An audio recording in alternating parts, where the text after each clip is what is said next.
GPT AI kind of walk us through it because we didn't want to facilitate this ourselves. It would be kind of fair. The first question that ChatGPT has is, what's one challenge you faced together that made your relationship stronger? Oh, you can go first. I would say the one challenge I think we faced together that made our relationship stronger was, I think our miscarriage. Mm. And we had to face that together. I felt like I did that by myself. But later on, I think we finally faced it together. I believe that specific challenge overall, I think finally made us realize that our marriage was more than just us. Our miscarriage happened with our first baby. And so I feel like that was the first testament of seeing you and you see me, because we needed each other to build this marriage. We needed each other to build a life together, to have an offspring. Like we both wanted a family so bad. However, the miscarriage itself was a big challenge for us to overcome. And so I'd say that was one of the biggest ones that made our relationship stronger. I think we finally realized that we don't have to be alone in this marriage. Yeah, I think that was a big one. Mm-hmm. I think for me, what came to mind first, I mean, a lot of things came to mind, but as I'm cycling through them and going to the top, what came out on top for me was the challenge of living in a multi-generational family household. Explain a little bit more, please. I think that was for probably the folks at home. That was probably one of the challenges that we faced together that made it really challenging for our marriage. When I say multi-generational, I guess it wasn't really multi-generational, but it was just a lot of heads and bodies in one household. So, I mean, we're all Hmong, and a lot of you are Hmong, and some of you may not be Hmong, but you probably have some similar experiences where in your household, everybody lived together, right? You have your mom, you have your dad. Maybe it is multi-generational where you have grandmas and grandpas. Mm-hmm. You also have aunts and aunties who live with you. And then you also have all your siblings, maybe all 8 of them. And half of them are married and their spouses live in the household as well. So I think the challenges that we experienced was, at least here, from what we experienced, was that we lived, in a household where we had both our parents, well, my parents, and then also my siblings. And then there's us. Mm-hmm. And my siblings are married too, so their spouses lived with us too. And, I think the saying goes that you can't have 2 cooks in the kitchen. I think that's pretty true. Mm-hmm. When you have 2 cooks in the kitchen, there can be some challenges with that. There can be some disagreements. There can be moments where you don't see eye to eye. Because of that, sometimes there may be conflict. And so while maybe 2 people may be having conflicts in the kitchen, there's also a conflict between maybe the spouses who are trying to make peace and harmony in the household. So I think that was one of the challenges that we faced together. At least in the beginning, I didn't realize it was a challenge because you came to the house and I'm like, hey, you're going to integrate right away and you'll be good. Yep. So I forget to make food and invite her to eat. I expected her to just come in and fit in and be able to navigate the space. And so I didn't realize it was a challenge until later on, just she brought it up to me. And when you brought it up to me and I realized, I guess I didn't see how you coming into our family and learning the culture and the dynamics was a challenge for you. And I didn't see how that was presented. So I think that was a big challenge. But how do we overcome this to make our relationship stronger? Well, I think one is talking about it. You bring it to my attention. Men are kind of stupid in some ways. We need these instructions. Otherwise, we don't know. You got to tell us. And as I learned about it, we talked about it, and then we figure out, I think the best course for us, although it may be really hard and really challenging for a lot of our families, right? Because we grow up in a culture and family where everyone lives together and we want people to stay together. But eventually our final decision, our ultimate decision to help our marriage and to make our marriage stronger was to move out. And I think that was a really challenging thing to do. At least for me, it was hard because to move out meant that I would be leaving my parents. Maybe some ways I felt like I was betraying them. Guilt. A lot of guilt Yeah. for leaving them, feeling like I'm doing something wrong. And so that was a hard thing to do. But to answer this question, what did we do? What was one challenge that we faced together that made the marriage stronger was this challenge of navigating this space that may have seemed so convoluted, but being able to differentiate and move out really helped our marriage become stronger, because now we get to focus on us. We get to focus on what made us us, and how do we develop this identity as you and I. So I think for me, it's a long answer, but that's what came to mind for me. I mean, I'm a psychologist, so I talk a lot. I guess I'm not Sorry. warmed up. Okay, do you want to pick one? I mean, All right. there's ChatGPT gave us like 8 I'm just questions. gonna kind of go through it. I don't want to cheat, so right here, Just this one. pick a number. There's All right.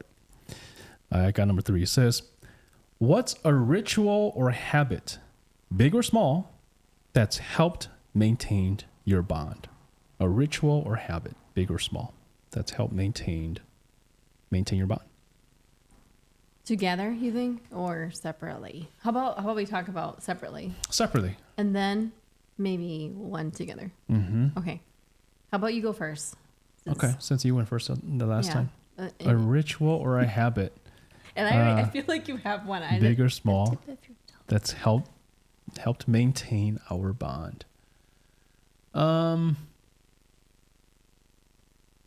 It's not a secret, is it? Because I feel like I have No. one.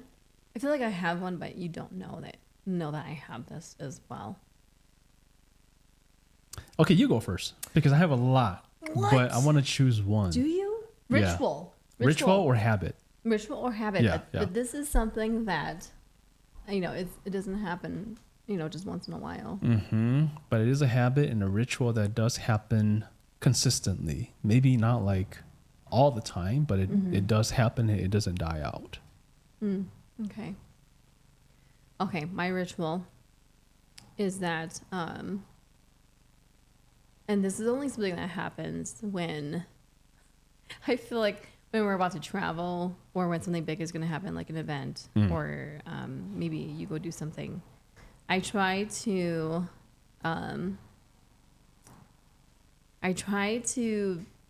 be you. Does that sound funny? What does that mean? What does It that mean? means that I get into your character. Say more. What I mean is that because you always say, "Oh, well, you seem to always be able to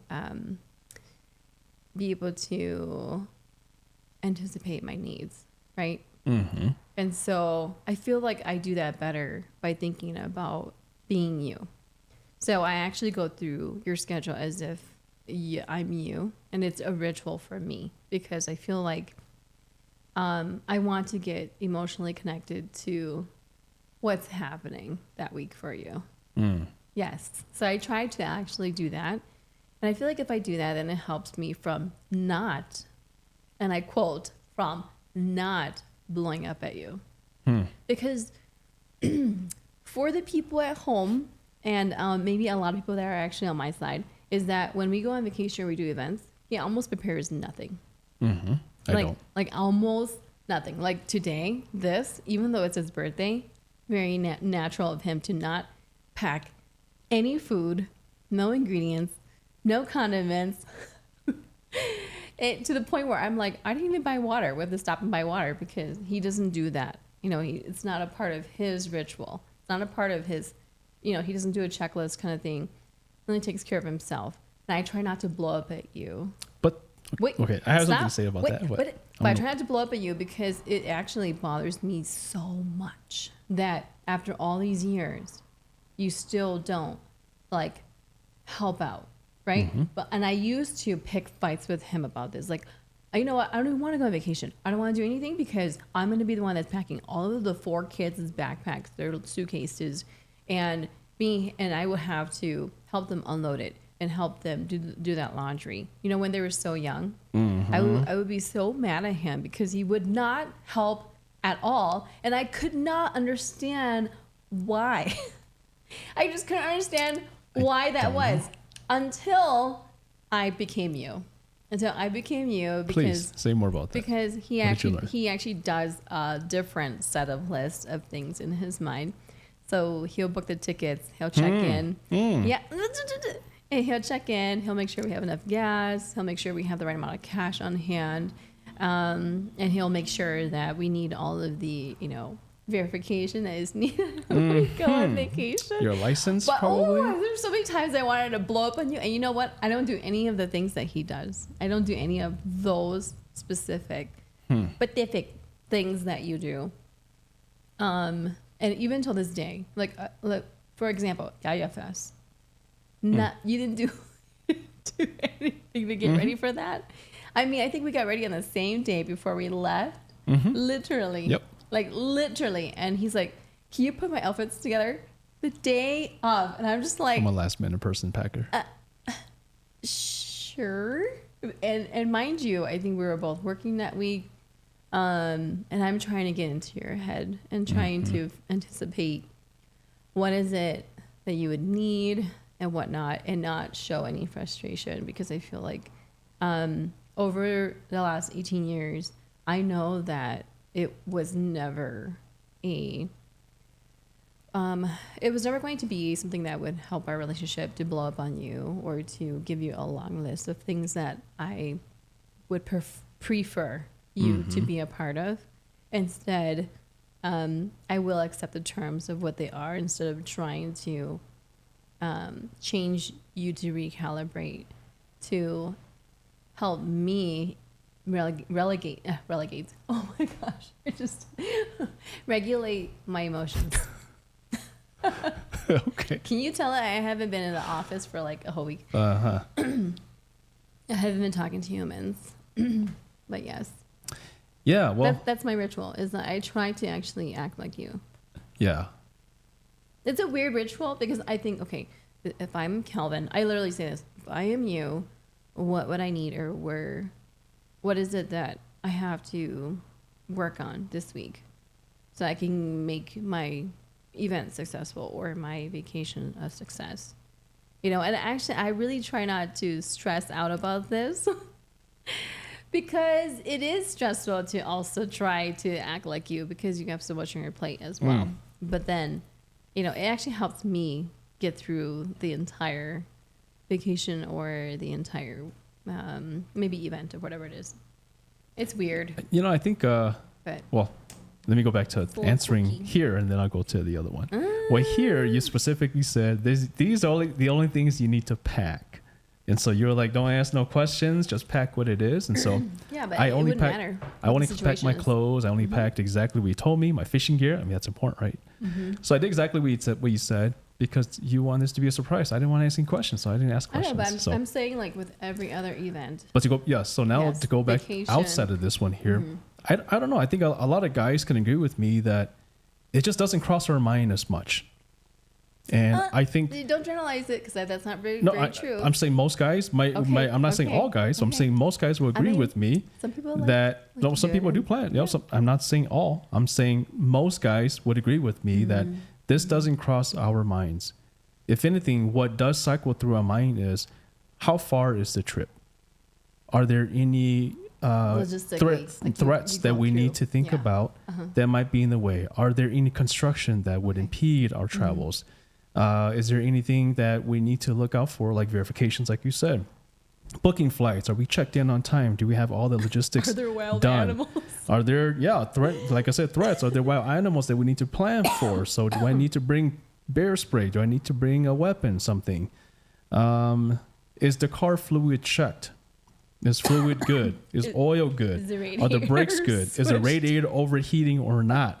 Are we going to get a flat tire? Are the treads good on the tire? So these are things that we do think that we cycle through, that for me, it cycles through. Guess how many times I do that? So I'm getting to that. I'm getting to that point. So here, let me just ask a question.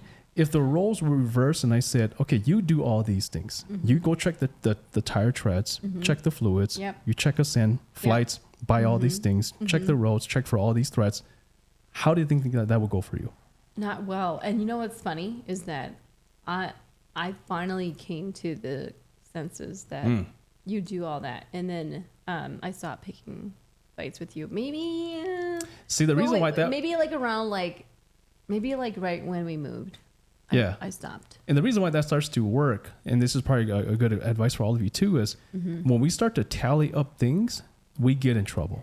So what you were just describing there was when you were getting upset was you were starting to tally things because you only looked at it from your lens that really I'm doing all this, but the other person's not doing anything. It's always easy to. And then that's all you're doing. Yeah, you point fingers and you realize I'm doing everything. That person's not doing nothing. But when you put in this perspective, what if we flip the roles? How about we change our roles then? You do what I'm doing and I'm doing what you're doing. I know people can always make arguments and say, well, they start tallying. That person's doing a lot more than that person. And then we're tallying again. But point being is there are certain things that, you know, maybe this is a mother and father thing. As a mother, you're very nurturing, caring. This is something that comes natural for you. And as a father, for me, as a man, I should say, it comes very natural for me to be protective. Like, I don't know how to explain it. That's just, it's natural. When I sense a threat, like I'm ready to go. Like I'm ready to protect. Why is your face so loud when you say protect? I'm just saying. So, I mean, these are things that I think unless we discuss and we figure out that these are certain roles that we do play in the relationship and we have understanding of that, then yes, we can alleviate some of these disagreements that we don't need. I mean, mind you, there are some people who, like you said, the roles are reversed or they do share all the responsibilities that they can do and they do naturally, or they learn ways to do it. For me, I mean, I can pack the stuff, but then here, I've tried packing in the past, but what happens? You end up packing anyways because you're like, you forgot everything, right? Yes, he would pack like very random, non-matching clothes for our children, or as long as Marshall would get warm, all of Bella's clothes good. and he'll have no clothes. I'm like, how can you not tell that these are girls' shorts? Put girl shorts on our boys. They look the same. Like, but then again, you know, if the roles are reversed, and then, you know, I pack it, you complain. You're like, you didn't grab all this stuff. I'm like, great. Yes. And then I let you book all the flights and everything, book all the hotels, and what happens? We spend all day traveling from hotel to hotel because the distance is so far. We spent the whole day. We get 2 hours of swimming, and then now we're back traveling 12 hours back home. I have to say, there's a lot of different things, right? I have to say though, is that even though we did this, we learned the hard way. Overall, as single people, you know, in general, we never really had to be able to have these conversations or actually deal with this in particular, because when you travel with friends, it would be like so natural of you to be like, okay, let's all, you know, compile our forces together and then have a great time. But as a couple, man, we lean on each other so much for ridiculous things, you know, because it's actually the convenience. Is that what it is? Is that the right way to say it? I don't know. I mean, like, I feel like if I can just then, you know, and then I just feel like I'm taking advantage of you. And I did that a lot, actually. You know, what I would say, can you get this list of items from the store, even though I know I could go? Instead, even though you have like 100 things to do before we have to go on a road trip. But to me, I'm like, I'm going to take advantage of it because of the convenience. And then when you don't get what I need, we end up fighting. And so this like continuous list starts to add up. And then we started to really argue about how maybe we're not a good fit. You know, we don't get each other. We started to make it bigger than it really needed to be. And then we also got to the point where it was like a deal breaker.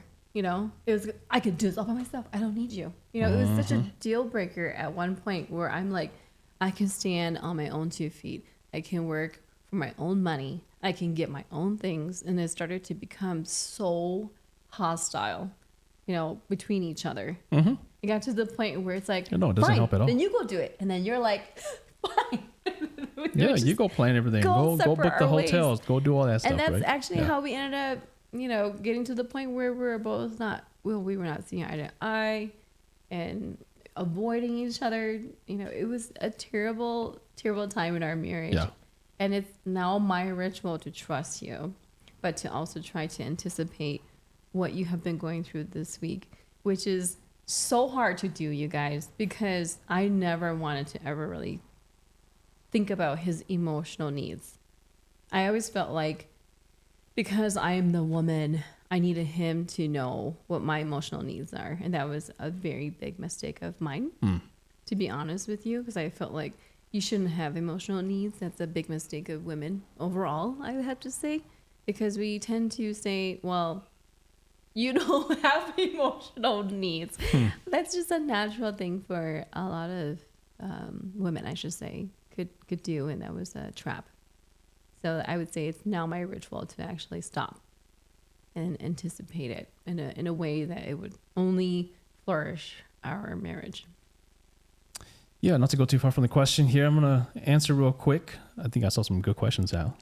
I kind of cheated, but well, when I pointed to it, I saw some.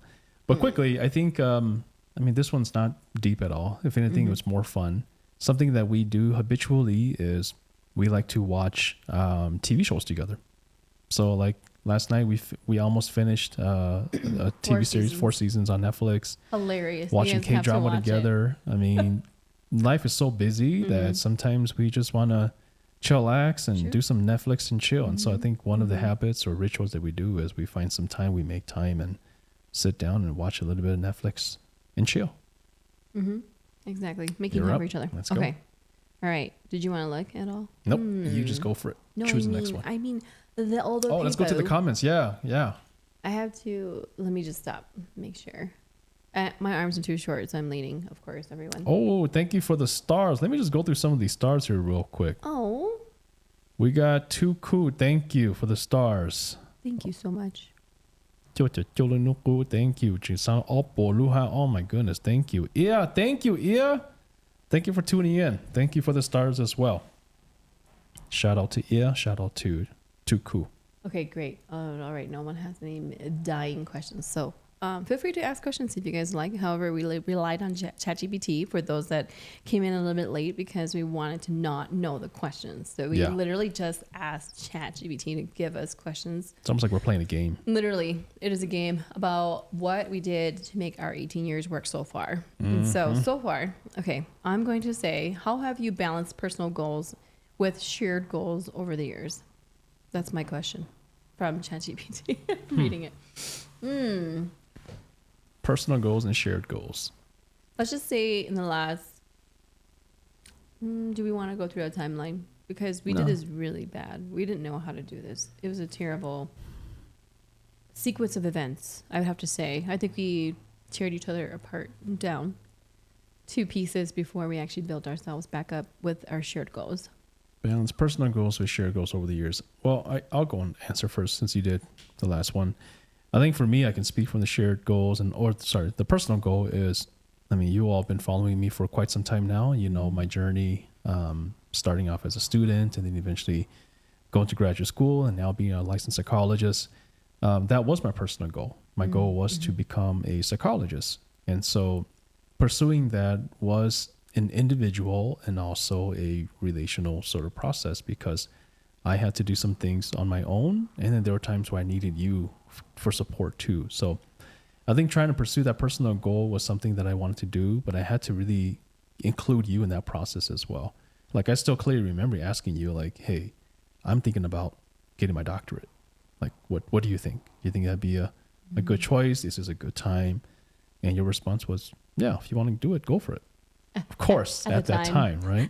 At that time, was it nonchalant? I had no idea what I was committing to. If you want to do it, go for it. Well, I jumped on it, yes. And so that was my personal goal.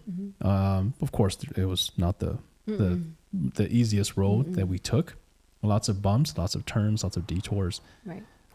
So that was personal goal. But then some shared goal was, we want to raise a family together. We want to raise kids together. We also wanted to make sure that we buy a house so that we can house our kids. We want to make sure that our families, extended families, are taken care of. Our parents are taken care of. Just saying, we're participating with family and communities and staying involved in all that process. So I think trying to balance that at the front end was not easy because really I talked about how we moved out and we're still trying to figure out us and our relationship. And then now you introduce this goal, my personal goal, that kind of shakes the boat a little bit. And then you also introduce community work. helping your family as well, family obligations and family things that happen on the side. And now suddenly you have all these competing events that's pulling us and stretching us thin. And so finding that balance in the front end was challenging because my school needed a lot of my attention. You needed my attention I couldn't give to you. We wanted to build us, but to focus on us means we're letting go of some other things. If I put myself too much out there for community work and family and taking care of family obligations, then I'm dismissing, or at least I'm minimizing my time over here with you. And also I'm neglecting my schoolwork. So it wasn't working out well. So for me, at least my end, what I noticed helped create that balance was when we finally said we have to cut some things out. And at this time, when we cut things out and say no to some of these things, there will be some disappointments. Like there's just going to be some events that we just can't go. And so while we want to make all these events, birthday parties and whatnot, there are just some times where we can't go to this one, but we can go to this one. There's sometimes we can go over here and not this side. And there are times where we just don't go at all because now we have kids or we have other competing priorities that we have to make time for. So I think one of the ways to find ways to balance the personal and also the shared goals is having that conversation. I mean, we always hear this communication is key, but you have to talk about what are our priorities here. And when we make these decisions, what's going to happen? I think that's the part that people maybe don't talk about is the second part is what's going to happen. What's going to happen is there will be disappointments. There will be opportunities for interpretation. People might start saying things like, oh, maybe you don't like us. That's why you didn't come. Or maybe you don't care about us. That's why you didn't come. But that's not the truth. The truth is we're trying to stay afloat here. And we're trying to find ways to make our family work as well so that we can still show up for our kids, for us, and other competing, priorities as well. So it wasn't easy up front, but then to find that balance and to answer this question is learning how to say no to things. I'd say I want to add a little bit of more of a tip more than it is answering the question. And then I think we'll go on to another question here, but you got one in the chat now. Oh, well, that's even better. I have to say, just to add on to what you had said, not just the letting go of certain things in our agenda, but also actually recalibrating, our personal goals, recalibrating our shared goals, doing the shared goals together, but also the personal goals, making sure that it actually makes sense. Whether it's in the right timeline or not. Yeah. I would say a personal goal that was not a real personal goal. I would say that was not in our shared goals, right? So everyone thinks that, higher education or whatnot is what maybe we both wanted to achieve. I had already gotten my master's degree and I told him that I was going to go and get, go to law school and get a JD just for fun. Yeah. And it was not It wasn't just for fun. It was just for fun, but it was also not a good personal goal. It was not a good personal goal because I decided to maybe potentially go to law school. I already started to study for the LSAT when he was in the middle. I think you were second year? Second, third, yeah. He was second, third year in his doctoral program, and I was being deliberate with putting in a personal goal to spite him. Okay, that's the key piece. Spite. To spite him, but also because I felt like maybe I was lonely and I needed attention. I needed the spotlight for some reason, even though we both agreed that I would support you and I would be there for you throughout your entire doctoral. Somehow I wanted to have like some piece of the pie, like at the same time.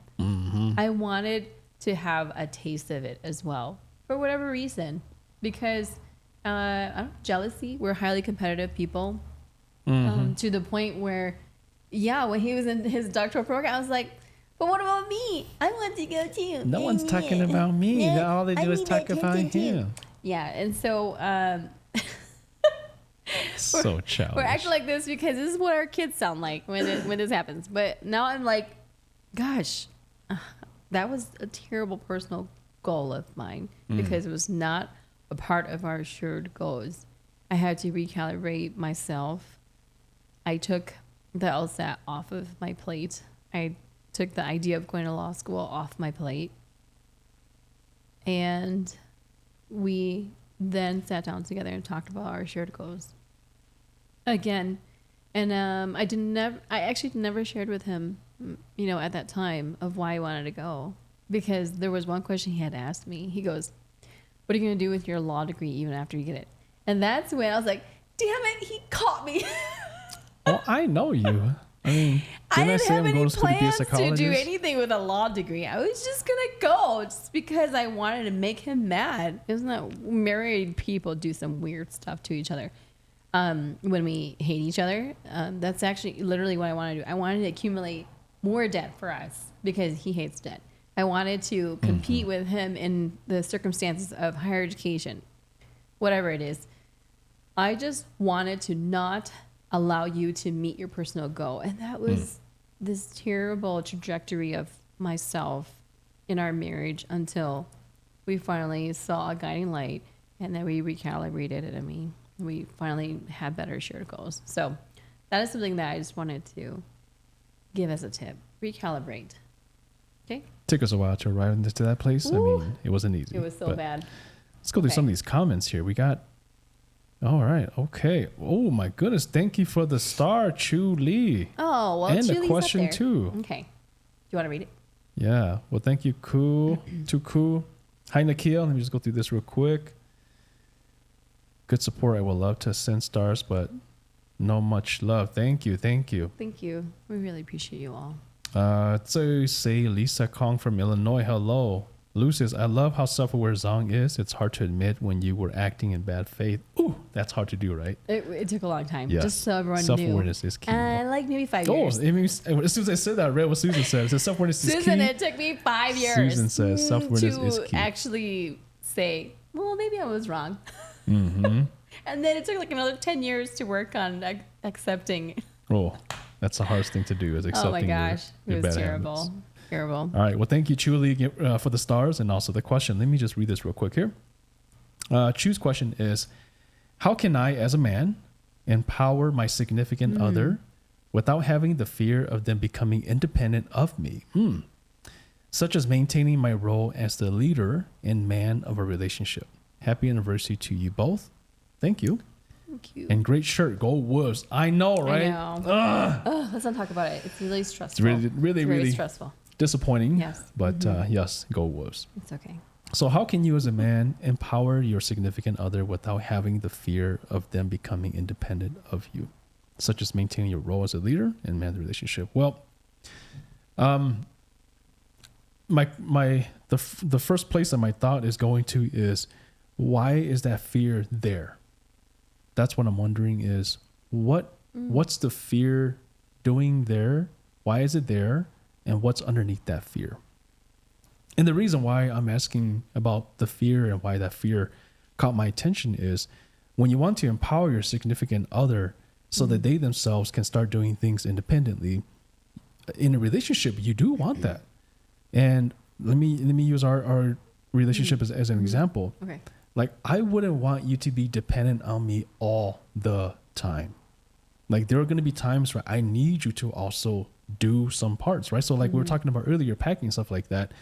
If I'm always the one planning and booking flights and stuff like that, and you have not the slightest clue on how to do that, if there comes a point where I'm incapacitated and I can't do it anymore, what is going to happen? No, give them an example. Or of vice our versa. billing. What? How long have you been the CFO? Oh, doing our bills?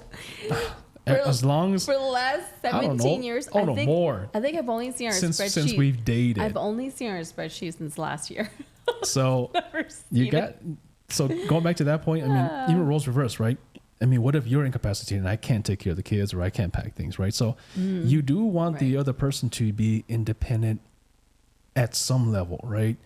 Because there comes a time and point where you do need your partner to be independent and do some things like that.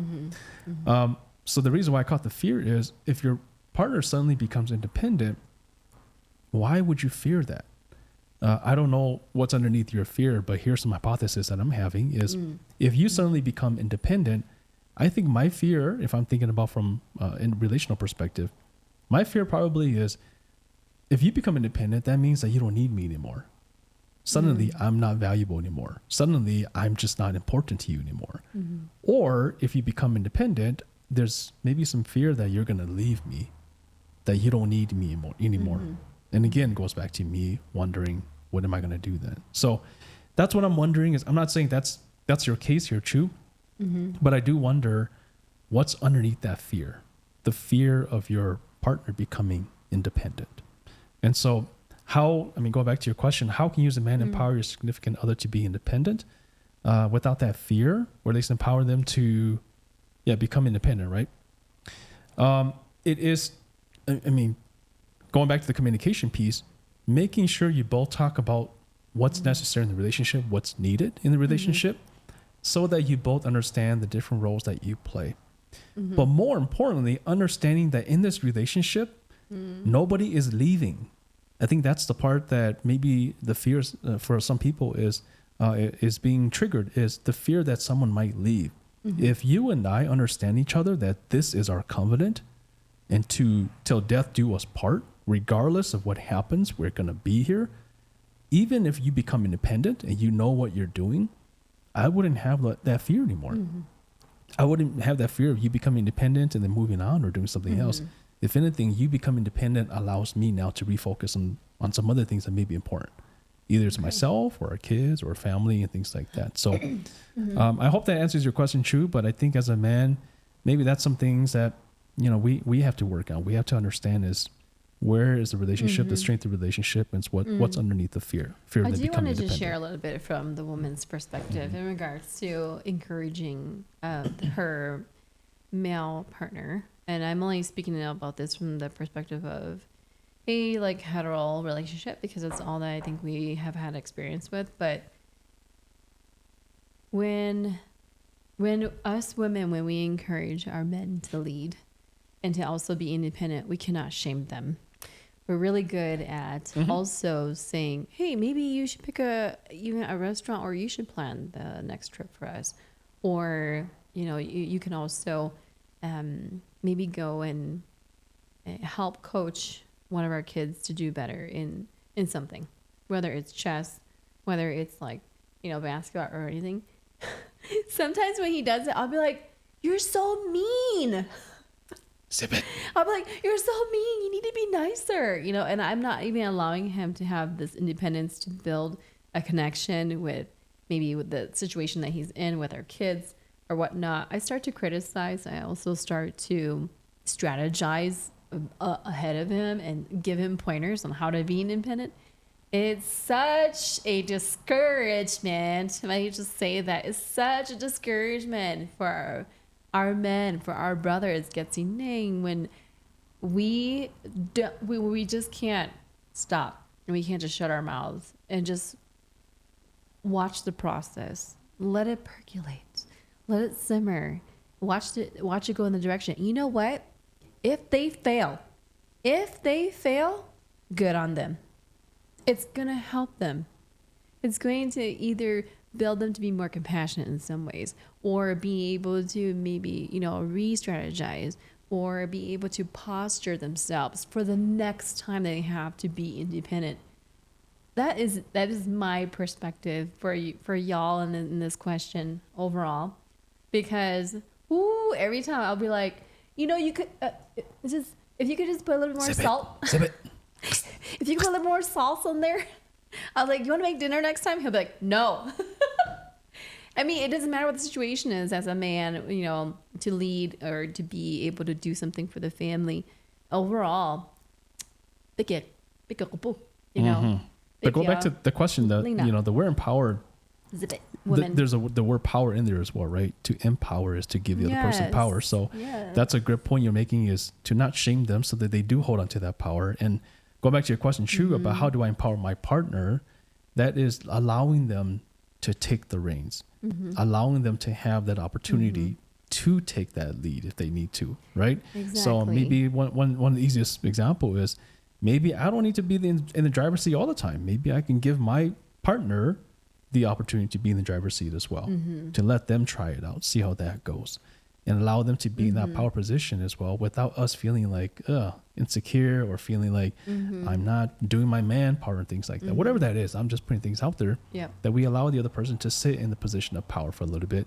And then we learn how to tolerate that tension and sit in that tension for some time. Ooh, and it's hard. Oh, it's not hard, easy. People. It's so hard. It is not easy at all.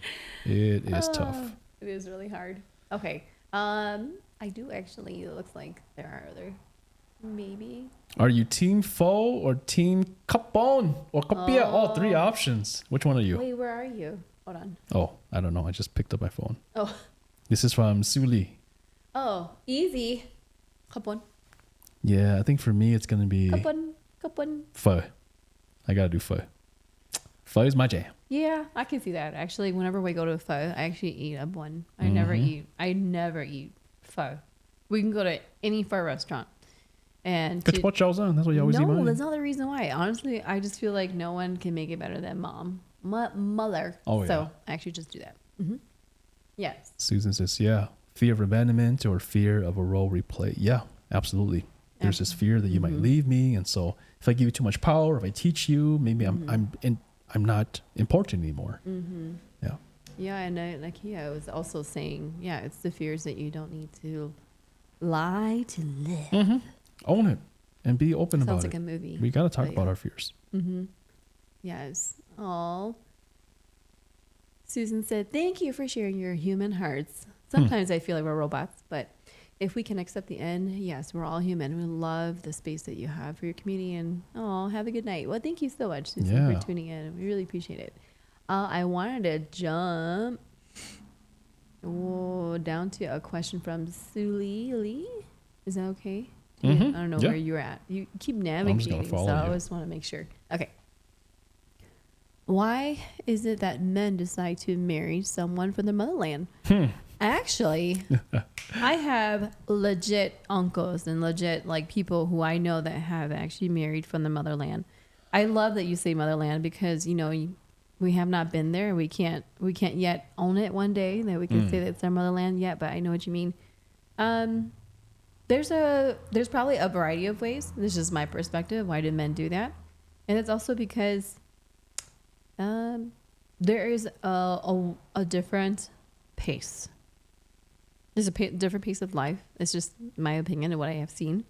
But also that they appreciate a different characteristic of men. They look to them as, like, again, to what Julie was saying, wanting a man that is independent to I can't say that us women, people who live in a more domesticate, I would say like first world, let's just say. First world, where we would be like, oh yeah, I really want a man that does this and does that and everything. But you kind of are very independent yourself. You're working, you probably legit already made your 6 figures before you're 30, whatever it is. We're businesswomen, we're senators, like might be kind of hard for a man to be like, yeah, I'm going to go and court her. It's kind of scary. But they also don't feel like they could also receive that type of relationship where they could lead a woman, to be honest. I think it's intimidating to be with women here in the U.S., just speaking from my perspective. Yeah, I think that hits on some of the points that I was going to make as well. I think I'm going to answer from the man's perspective. Why would a man marry a woman from the motherland?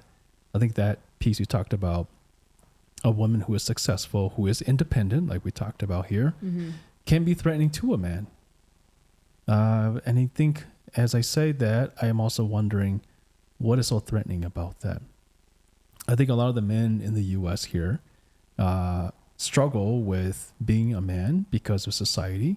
Society is not the most forgiving. Society is not the most uplifting space. And so especially a lot of Asian men don't get the respect that they deserve. If anything, society emasculates Asian men in many different ways. And so that already is a heavy weight that Asian men has to carry.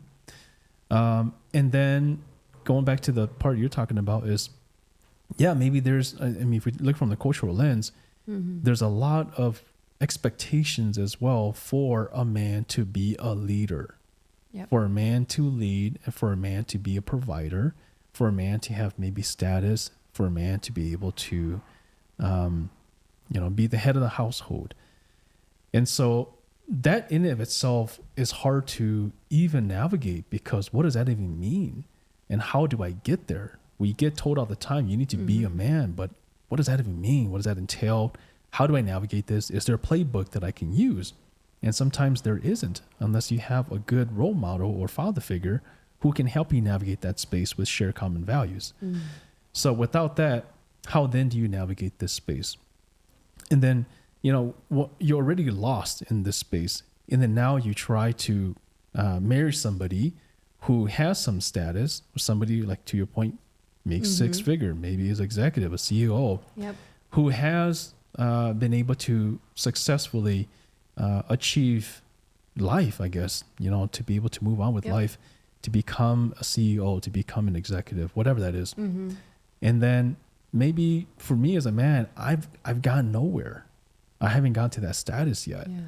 And a lot of this society and cultural, these factors, they pin me down, and I don't know how to navigate this space. And then as a man, there's also this layer of, how do I ask for help? I don't know how to ask for help. If I ask for help, what does that mean? So now I'm left being alone, isolated. I want to ask for help, but then I might get judged. So I'm not going to ask for help, but I know I desperately need help. But then at the same time, I'm trying to show up as a man who's independent, who's strong, who's successful, but then I don't have much to show for, because I'm still navigating this space of vulnerability, the space of fear, the space of not knowing what to do.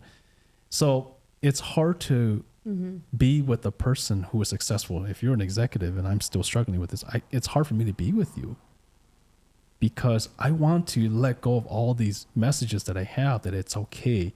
Even if I'm a home dad and you're an executive, it's hard to let go of that piece, because society's drilled that in so much.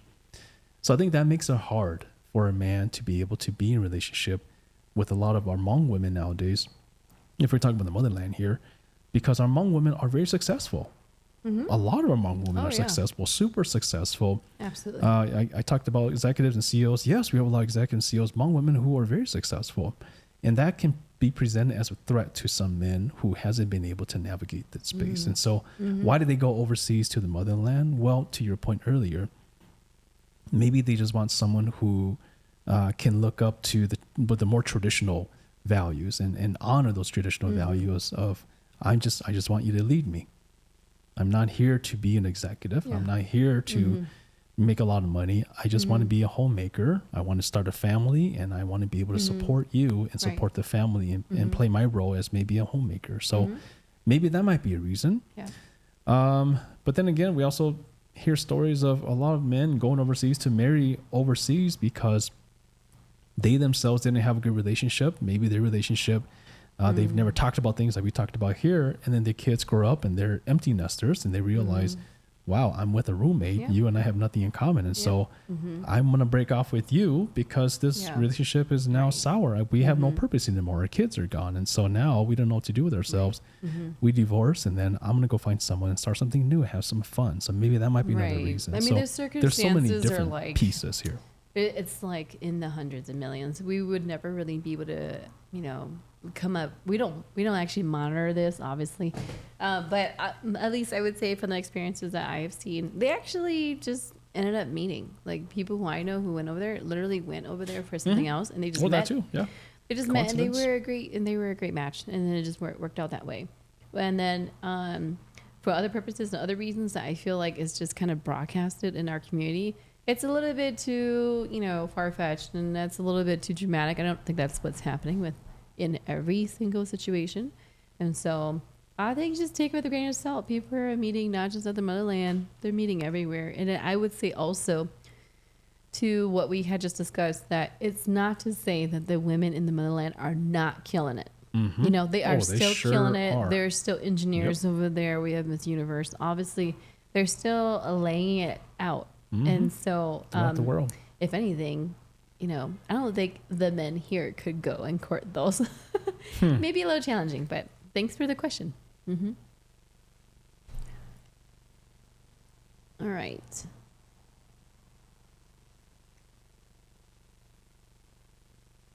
It just comes in a little bit different sometimes. So, oh,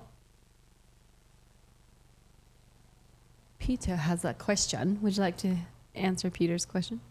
Oh, what's up, Peter? Yes. Yeah. Hello, Right, hello. let's answer it. Peter. Peter Yang, thank you for your question. Let's see here. Hey guys, great topic so far. Thank you, Peter. Thank you for tuning in. I have uncertainties leading myself. How do I build myself to lead my wife without letting her down? Ooh, good question, Peter. Let me reflect on your question real quick here. I have uncertainties leading myself. So that's one. How do I build myself to lead my wife without letting her down? So 2 parts to this question. The first part is I have uncertainties leading myself. I think as a man, we want to be leaders. At least we're told that we should be leaders, but then we don't know how to be leaders. And I think that's the problem with a lot of men who go into a relationship and doesn't know how to lead, because we're just told you need to be strong, you need to be a provider, you need to do all these things. But we're not really taught how to lead. Like, how do I lead and what does that mean? And I think the uncertainties come in because maybe we haven't talked with people. Maybe you haven't talked to anybody who's giving you sound advice about what leading means. So I'm going to give you answers from my perspective and what I had to learn in order to be more certain of myself. Growing up, I look at other men and I observe other men to see what it means to be a leader and what it means to be a man, what it means to be a dad. Wait, can you tell how you spot this? What does this mean? Yeah, I mean, growing up, all the time, when you grow up, I mean, everybody goes through this phase. As you're growing up as a little boy, you go through these different transitions in life and developmental periods where you start to ask questions of what does it mean to be a boy? What does it mean to be a teenager? What does it mean to be a man? And so when you get to these different places, you, again, go back to what I said earlier, you want to ask these questions, but then there's also that fear of judgment. So you don't ask questions. So instead, what do? You observe. So then I start to observe my family. How are my older brothers acting? Should I act like them? Maybe I started looking at my dad. How is my dad acting and how is he leading? Okay. And what can I take from that? Outside the nuclear family, I might start looking at maybe at church or maybe at school. What does it mean to lead? And so I start to gather information from people, and then I put all that together. But this is my interpretation of what leading is without asking the question. Okay. Because to ask a question is a vulnerable thing, to ask for help. They might give you something, and then you also fear that they might judge you for asking and not knowing. So instead of asking, I observe and I do. But observe and do means that I'm just interpreting for myself, and then doing it doesn't feel right at the same time because no one's giving me exactly what they're doing. It's just my interpretation. And so that can be confusing for me. I thought what you're doing is this, but then the part that is missing is that this person does something, but there's a nuance to it that they may not share with me. And if I only got 80% of what you did and not the 20% which is nuanced, then I might lose myself level. Because I'm doing more surface 80%, but I'm always like, why is it not working? It's because there's 20% that's missing. So for example, I'm gonna use a fishing metaphor here. If we're fishing for crappie, right? And you're looking at me and I'm over here slinging it. I'm pulling out slabs. And you're looking at me and you're like, oh, okay, that's what he has. He's got a bobber and then he's also got a jig. And then you put a bobber on and a jig and you cast out. You even cast right to my spot, but I'm still killing it and you're catching nothing. So you got 80% just by observing me, but you missed 20%. What is the 20% that you're missing that I know that you don't know? The 20% is my bobber is set to exactly 3 feet. Your bobber is 2 feet. You're not down to the kill zone. So you can put your right next to me, but you're not going to get the fish. So when you ask me, I'm going to tell you, oh, it's because your bobber is at 2 feet. You need to move it to 3 feet in order to hit the zone where the fish are suspended. So that's the part that's missing. So when we ask those questions and we get the nuanced answers, then we understand how to navigate this space. And when we try it and it works for us, then we are more certain of ourselves. So what am I saying here? What I'm saying is we need to learn how to be comfortable with our vulnerabilities of asking for help when we need help. Because if we need help and we don't ask for it, we might start interpreting and assuming, and then we go down this wrong path that doesn't work, and then now we're stuck. Part 2 of your question here. If I'm uncertain of myself and I'm just kind of winging it, my wife is probably going to feel that impact. If I'm just driving and I have no directions, and 2 hours later, my wife is like, I thought we're supposed to be there 30 minutes ago. Where are we going? I'm like, don't worry, I got this. And I'm just driving and I have no directions. Eventually, my wife is going to start questioning me. Do you know where you're going? Do you know what you're doing? Right. And I'm going to be like, yeah, I know what I'm doing. But deep down inside, I know I have no idea what the heck I'm doing. But I'm just driving. I'm pretending like I know what I'm doing. I think I know where I'm going. I'm uncertain, but I think I know where I'm going. My wife is going to feel that.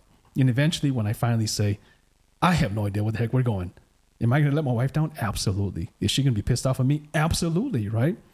But had I go back to the beginning and say, I don't know where we're going. Let me ask for help. Let me ask for directions, right, man? I mean, it's hard to do this. Let me just ask for directions. Let's not go there. And once I get the direction, I know where I'm going, then I'm certain. I get the MapQuest piece, right? Bam, I get the MapQuest and I see exactly where to go, right? MapQuest. MapQuest, GPS, wherever. He did it himself. And boom, I go there and my wife is she's not gonna question me. Because if she's like, we're not there yet, I'm gonna say exactly to her, because we still have 2 miles left. Relax, go to sleep. Chill out, zip it, right? And I'm confident in that because I know exactly where I'm going. We're not there yet. Please, honey, go to sleep. Let me drive. And then she's going to be more secure, right? So the uncertainty comes because we haven't been able to ask the questions to get the help that we need to navigate these challenging spaces. And then when we do things on the fly, the people around us, they are impacted by it. But once we are certain of ourselves and we develop the skills that we need to navigate these challenging spaces, and we show up with confidence, when we exude confidence like that, the people around us will also experience that. When I'm driving confidently and I know exactly where I'm going, my wife asks me, are we there yet? And I tell her 32 minutes. That's a pretty specific answer. And if she's going to question me again, I'll be like, go to sleep. Let me drive, right? Because I know where I'm going. So the uncertainty comes because we haven't got the nuance part, and we need to ask questions. The other part was without letting anyone down, or I would say his wife in particular. And thank you for trusting us and asking this question. Something that, at least from the perspective of women in general, or just a partner, is that when there isn't, obviously there's no promises, in your delivery or in your plan. No, don't do any deadlines. Don't do any timelines. Don't do this overpromise and under-deliver. We don't like that stuff. Where you can say, hey, I have this idea. I'm not sure what it's going to look like. And let's just say the bathroom. Okay, let's just say the bathroom. Okay, right, so let's just say the bathroom. I want it to be done by a certain date. And then you go, yeah, I'm gonna finish it next week. Never finishes it, right? And I am not being let down, but for me, I'm like, you keep pushing it out. So if you keep pushing it out, it's never gonna get done. And lo and behold, like even our like master bathroom finishes are still not there. It's been over a year and a half. And you know what? To a certain degree, I mean, if you feel like it's a letdown, yes, it is to a certain degree a letdown, but also giving us the idea of that you have more than just the responsibility of that. To be able to give yourself, I guess, the best way to explain this is that for us, we just want you to have some honesty, is that if you're not going to be able to do it, then don't say it. Does that make sense? Like, don't say that it's going to get finished or anything like that. Or even be able to ask for help, ask for feedback. I think that's the biggest thing, is having that. It's not about even open communication or clear communication, but being okay with communicating with your own spouse, not others in particular for advice, but with your own spouse of saying, hey, is it okay if we're not going to, you know, eat at the same exact restaurant that you really wanted to go to this time because I failed to make reservations. You know, it could be a letdown there, but at least there's a way for you to have an open discussion about it. I think overall, in general, just being able to trust one another in that space of failing on the receiving end as the partner is also to allow your husband to fail. Now, I would be remiss if I didn't say this too, that Peter, it's okay to have uncertainties. Absolutely. It's okay to not know. Like, if we put on this expectation that we need to know 100% of the time, we are going to drown ourselves because we're humans. We have a lot of things that come up. We're not going to have all the answers. So to have uncertainties in life is a very normal process. When you are uncertain about something, that is completely fine. It's okay. But I think it's the part that you mentioned earlier was you have to be okay with saying, I don't know if I'm going to get this done. And don't admit to it or say I'm going to get it done. Right. If I'm not sure what I'm doing, I'm just going to say I don't know. If I'm not sure where we're driving to, I'm just going to say I don't know. And so it's okay to not know. And when you don't know and you own it and you have some accountability and say I don't know, then at least you can invite your partner into the conversation and say, hey, I don't know. How do we navigate this together? Let's try to figure this out together. How do we get to this dang place? I'll even give you all a really realistic example of your testing for your license. Yep. So every time he was studying, he was going to go and take his test. He's like, I'm going to get it. This is the one. This is the one. I was like, okay. You got to go with confidence, I'm like right? so confident, right? But a little tiny piece of me is waiting for him to say, I didn't get it. And it's okay. Yeah. And I was going to be okay with it. I wasn't going to like, you know, blow up on him and be like, this is pitting us on all these, you know, other goals that we have. And without this, we can't make it. I honestly... there's a small part of me that is always going to be like, gosh, you're the reason why we're not where we're going to be. You know, I could totally say that. I could totally answer in that way where I could totally give him a long list of red notices. But, and that would have been the old moi. It would have been the old me. I would have done that. Ooh. I would have said, you know, if you can't make it, just quit, right? If you can't do it, then find something else to do. Yes. You know, I would have said that. That would have been my response, you know, before I worked on myself. Luckily, there is a God that knows that I could have been a better person, and I was able to, you know, be saved in that way. And then I allowed him to fail graciously in any way, every way possible, and was patient with the process that he was going through. Also acknowledging that this in itself is a whole process. Allowing him to lavish through it, go through it, get dirty in the mud, whatever it is, until he can come out with the results that he finds that is a success for himself. And I think that's something that as women, we do need to also allow our husbands to do. Not pressure them, not give them deadlines, not squeeze them dry until they're out of ideas for whatever is the result that they need to get to. That's something that is really hard to do, but it's something that you also have to ask for. Yes, you know? we do need grace. You know, the uncertainty piece is going to exist. And sometimes men, we don't have the answers for our spouse. And so we do ask for the spouse to give us some grace. But imagine what that would do, right? To your point of saying, if I say, I don't know what I'm doing, I'm not sure what I'm doing, and I will figure it out. And instead of saying, well, if you don't know, then let me find someone else to do it. If you take my words and you hear me and say, if I'm telling you, I'll figure it out. And you go, all right, I trust you. I'll let you figure it out. Then I will move forward and try to figure it out and find ways to figure it out. But if you did the other part and said, you know what, if you can't do it, quit. Fine, I'll find someone else to do it. Oh man, y'all. There was a time, I have to tell you this story. Okay, this is totally, it is completely related, I promise.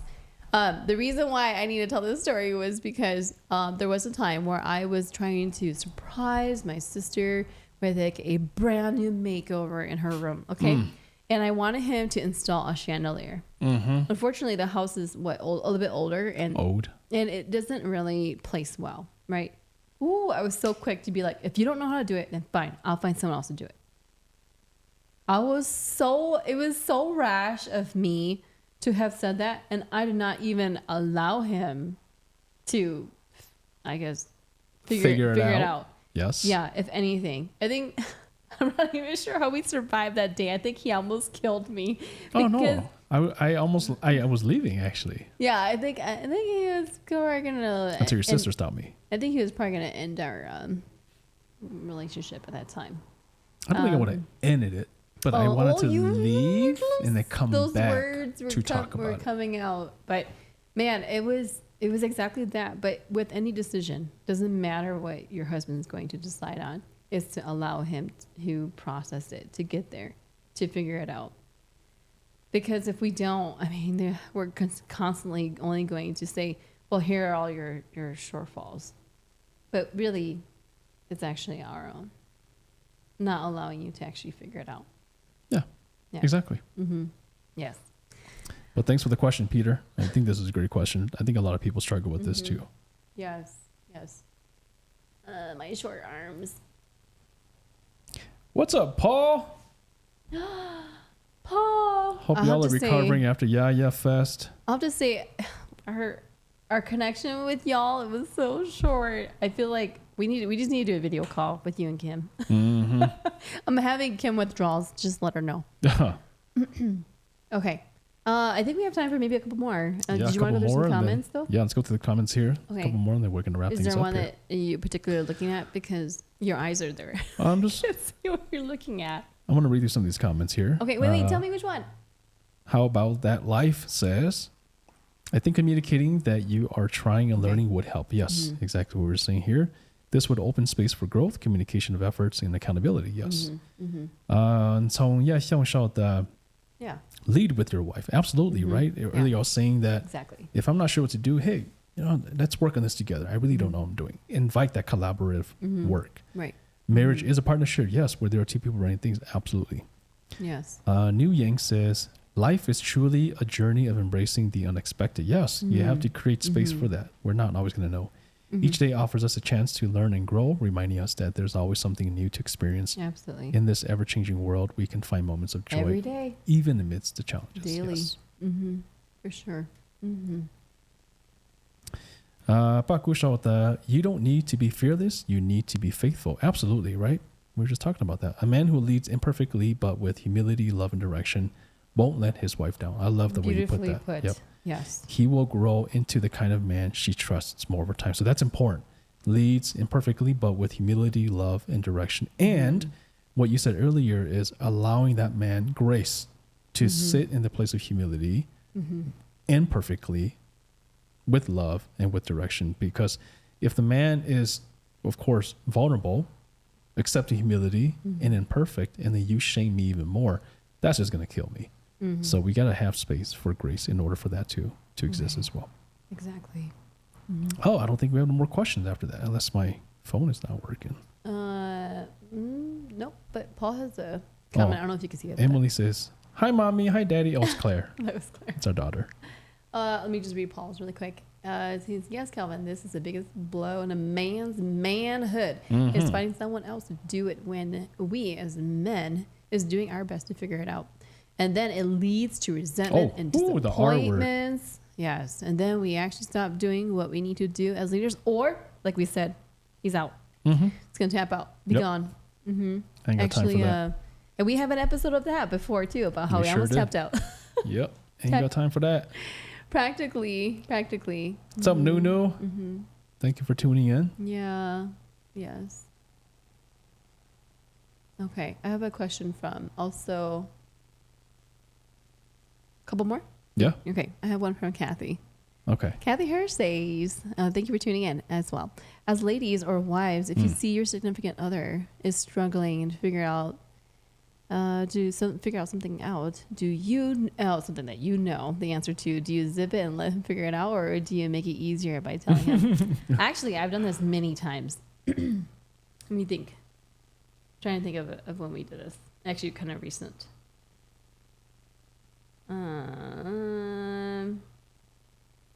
Let me think. Unless you have an example too.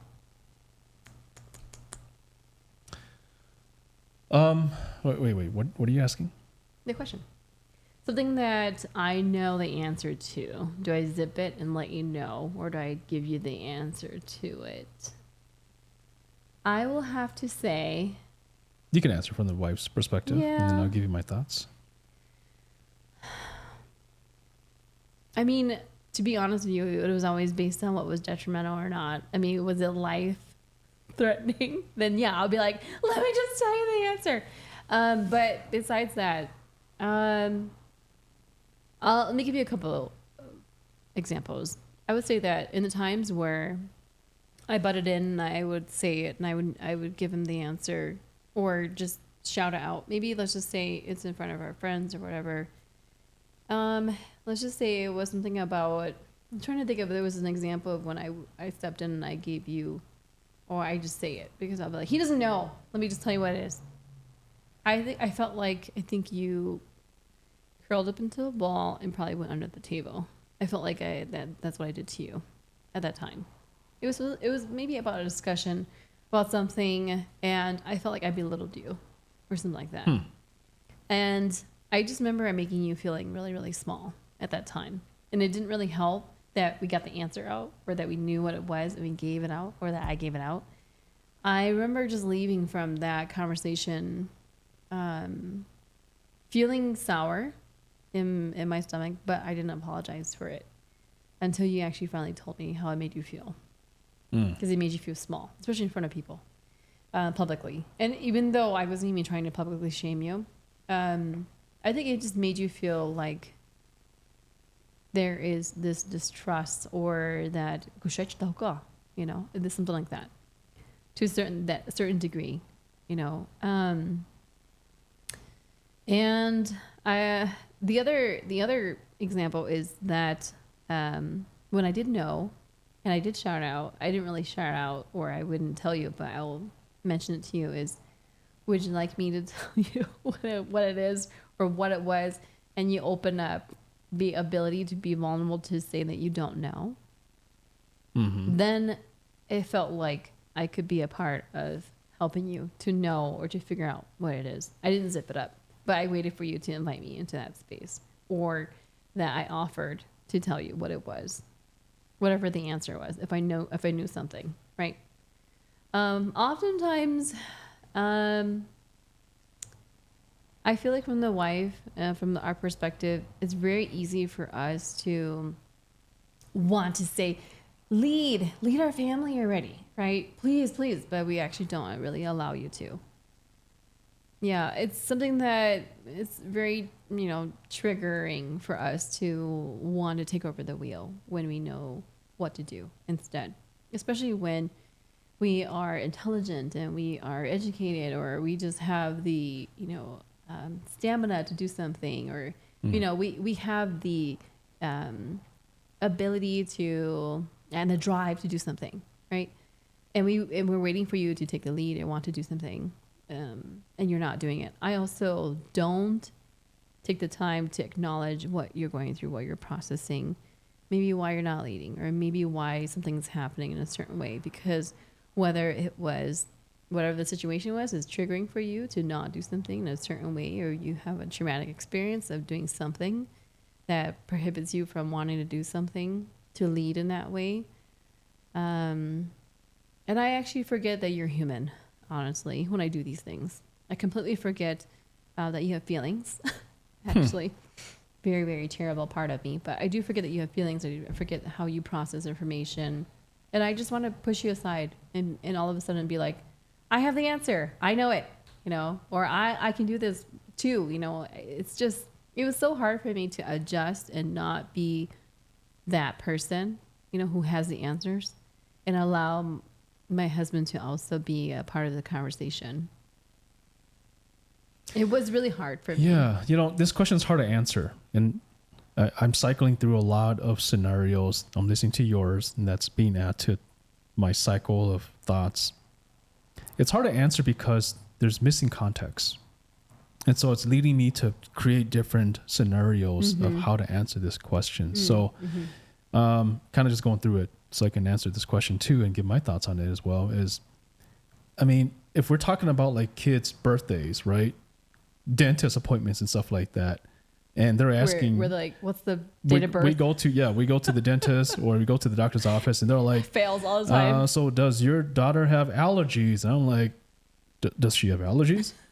And you know the answer. I don't know, right? And you're like, oh, like, doctor, ask me instead, right? Why are you asking him? He doesn't know nothing, right? So you have the answer, right? So in that case, I would want you to answer. Like, I wouldn't want you to zip it because this could be detrimental to their health. I'd be like, I don't know, ask her. And if I'm like struggling and then you jump in, I'm like, oh, thank God. Like, I didn't have to ask for help. You did it by yourself. And so I didn't have to be vulnerable and say, I don't know. You just jumped in. So you saved me. So in that case, I'm like, don't zip it. But then I'm also thinking, when is a moment where you should zip it? And I think it goes back to what we were talking about earlier. When a man's trying to do something and they're trying to figure something out, it's hard to say without context. Those are those moments where zipping it is probably the best approach. Because you might not know something that the man knows. You might think you have the answer, but do you really have the answer? So I'm going to give us some small examples here, okay? Oh my gosh. Of what you've done. Something came to my mind. So here's what my wife always does, and I'm like, don't know. I'm scared. Okay. So for example, our Keurig machine broke, right? Keurig machine stopped working, and she's like, I know what's wrong with it. I'm like, okay, great, just leave it. Gosh, I'll fix it, right? I'll fix it. I'll do it. She's like, I know what's wrong. I know what's going on. So what does she do? She takes the whole entire thing apart. I go get his tools. She takes all the screws off, removes all the parts, breaks some parts in the middle of it. I dissected it. And I come home, I'm like, what did you do? She's like, I'm trying to fix it. I'm like, I see you have the whole thing disassembled. Like, what are you dissecting here? And she's like, I don't know. There's some parts that broke. And I'm like, I told you not to touch it, right? Let me just do it. I couldn't wait for him to get home. I look at the dang thing, and as soon as I look at it, I don't need to touch it. I look at it, I'm like, I already see the problem. Like, I know the problem already, but there's some steps to get to the problem. That yes, you may think that you have the answer, but there's some pieces that you're overlooking to get to the problem. Yeah. So all I had to do was I looked at it, and it made sense to me, but I knew that there's something not right either. But I know how to get there. So I removed one piece and I found the problem. I solved it and I put it all together and we're done. Another example, her headset starts to break and I'm like, don't touch it. Let me fix it. Let me look at it. She's like, I know what the problem is. Do you see the speaker's not working. The theme is electronics. What does she do? She takes the whole entire things apart, breaks all the small delicate pieces. I come home like, where's the headpiece? I'm going to work on it, try to figure it out. I knew what was wrong with it. So I started working on it. And what happens? The whole thing is disassembled, and you can't put it back together anymore. So now it is broken. Now it's impossible to put back together because all the key delicate pieces are broken. I'm like, could you not have just left it, right? So that's another moment where you thought you had the answer, but you did not have the answer. And I knew something that you don't know about this. Yes. So that's another scenario that I'm cycling through. Right. But I think Chu asked a question earlier about how do you empower your significant other? And I think that's a very important question. Sometimes, again, maybe your man knows something. Maybe answering Kathy's question here as a wife, maybe your man knows something that you don't know. And you do have the answer, right? You do know the answer, but maybe there's something nuanced to the situation that maybe the man has that you don't know. Yes. And so how then do you know if you have the right answer is don't give your answer, but invite a conversation. Yes. So how do you invite the conversation? To invite the conversation is to take the stance of curiosity. So you would know that you think you know the answer, right? Maybe you do, but then you would offer the answer from a curious standpoint. So how do you do this? I'm going to give you all some language. I do.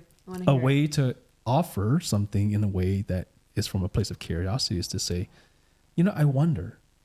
That's it. And then you add the answer, right? Instead of saying, I know the answer is, you dodo, the answer is this.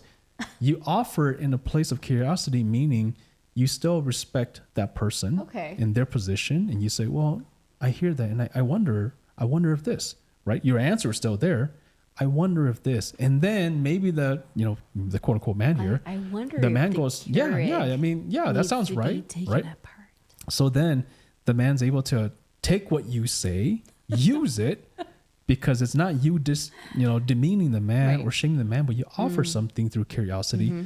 The man takes it, and then maybe the man, I mean, this is a kiddish example, goes, I knew it. See, I fixed it.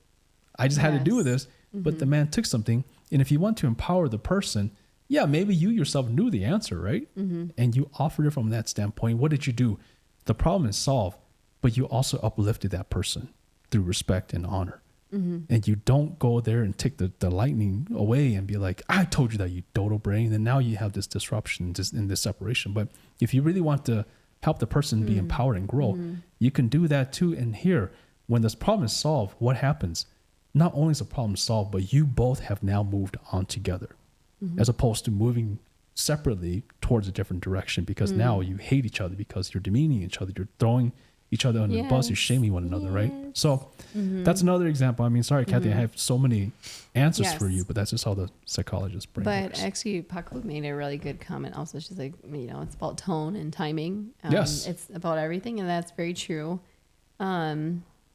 You do share. You don't make it sound like it's a correction or a competition. Absolutely. We're really good at giving each other competitive. I'm right. I got it right. You're less right. Right. Yeah. Right. So that's something that I think we had a really hard time, and we learned this over the years, that it is about tone, especially never texting.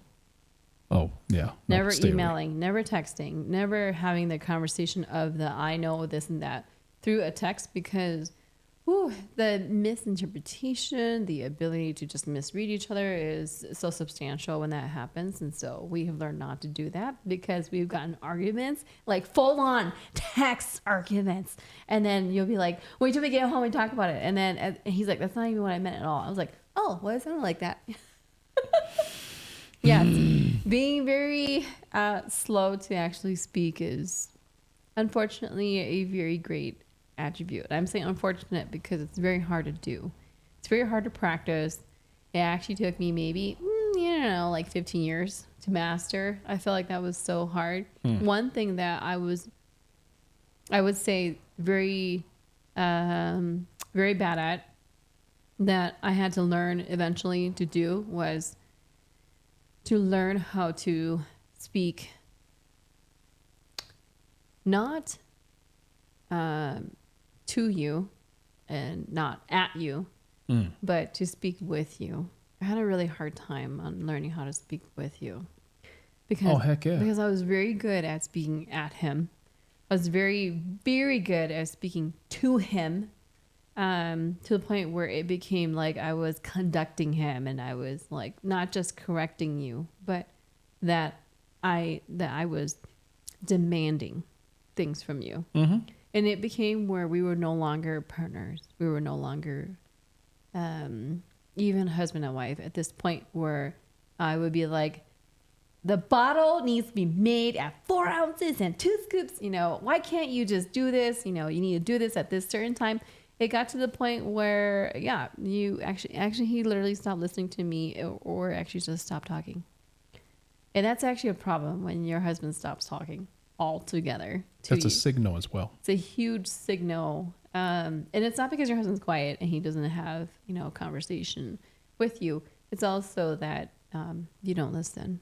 And actually that was a very hard lesson for me, because it took us to the point where we were ready to call it quits for me to actually listen. And so I would say listening is something you truly need to practice. Not just the tone or how to say it, or how to maybe give that answer, but the actual art of listening is very hard. Something you can master. Yeah, absolutely. So, yeah. We have maybe one more question here from, for those of you who join us a little bit later here, we actually asked ChatGPT to give us some questions, because we didn't want to be biased and come up with our own questions for one another. Because then I'll know what it is and he'll know what it is, and then we kind of would know the answers. But you want to pick one more, and then I saw some of these already, so let me just add another one. Rude. I'm just gonna say, Okay, we're gonna ask Add a probe. 10 more. Add 10 more. Yeah, so I can randomly pick 10 more questions.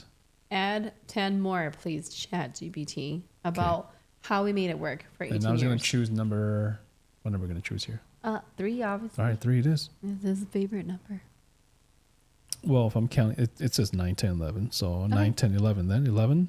11 says, what role does humor play in your marriage? Oh, that's a very great one. Well, where do we begin? Last night we were watching 4 Seasons, and I think humor means that, we try to be funny, but at the same time we can be vulnerable. I told my wife that, how do you even say that damn word? Asahi or what? So in the movie, they're walking down. What the heck, man? Okay. What I is just that need to word paint the again? picture so everyone can hear it, so everyone understands why I had to pause the movie and go, Oh, hold up. my goodness. Hold up. What? Okay, we've been together for 23 years. Man. All right. And we've been married for 18 years. And obviously, he wasn't very vulnerable for the first 15, right? But in the movie, they're like, how's your... let me write it out. So I have a board. How do you say this word? I'm like, is that how you say it this whole time? Like, I'm not even going to tell you how you pronounced it. Word. And I know there's a hyphen in there too, but I think it might be backwards when you put up there. Oh, that's true. So it's ACAI. How do you say that? But the C has a squiggly thing, right? This Yeah, it does nasty have a squiggly squiggly thing up there. Yeah. And this has been a really very popular dessert healthy thing, right? I mean, it's considered dessert because it has to be frozen. And then they go, oh, Asahi. And he goes, that's how you say it? And I go, is that how you pronounce it? Asahi? It's Asahi. It's like ACAI.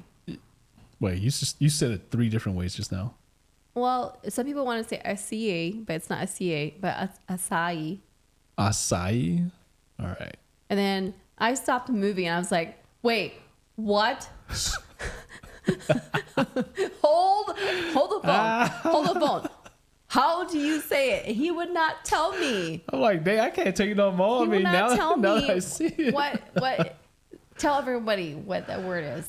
I thought the dang word was I bet you a lot of people are gonna agree with me. No. I thought the word was Akai. Why are your tears coming out?